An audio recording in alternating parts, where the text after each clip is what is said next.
Based on the situation as of April 1st, 2026, here is the strategic synthesis, analysis, and conclusion regarding the conflict between Israel, Iran, and the United States. Strategic Situation Report, the Middle East Crisis. 1. The current situation, visible reality. The fall of the Shield, two of Israel's largest cities, Tel Aviv and Bnei Brak, were struck simultaneously in a massive missile wave. The $300 billion Iron Dome and integrated defense layers were overwhelmed, not by technical failure, but by saturation, running out of interceptors against a persistent multi-wave attack. Technological paradigm shift. Iran successfully deployed the Fatah, a hypersonic missile traveling at Mach 12 with terminal maneuverability. This rendered traditional predictive defense systems, like Arrow 3 and David Sling, ineffective, as they could not calculate the interception point in time. Economic choke point. Global oil markets have reacted sharply to the threat against the Strait of Hormuz. With 20% of the world's oil passing through this 50 kilometers wide channel, insurance premiums and oil futures have spiked, signaling a global energy shock. 2. Strategic analysis. The why and how. Cost asymmetry. This is a war of economic attrition. An Iron Dome interceptor, Tamir, costs $50,000 minus $100,000, while Iranian rockets are significantly cheaper.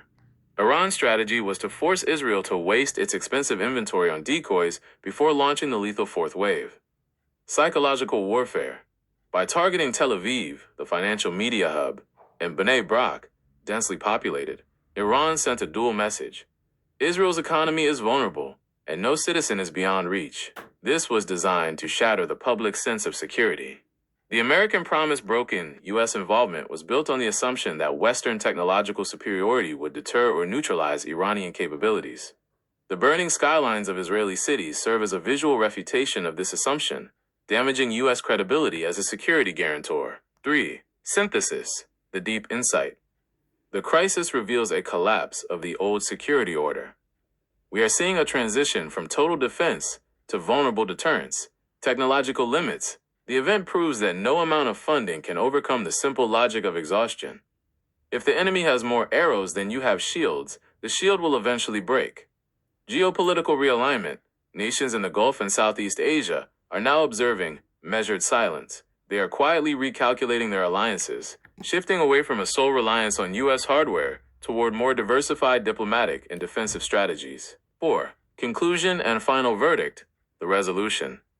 We are currently in a dangerous stalemate. No clear victor. While Iran proved it can penetrate defenses, it remains under heavy retaliatory pressure. Conversely, Israel and the U.S. are struggling to find a narrative that explains this failure without admitting defeat. The three paths.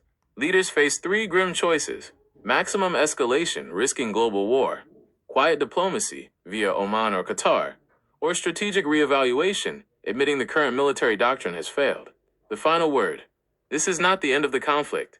It is the beginning of a much more volatile phase. The most dangerous chapter is likely waiting behind the next dawn, as decisions made under political panic rarely produce lasting peace. Note: this analysis is based on the evolving military data and geopolitical shifts recorded as of April 2026.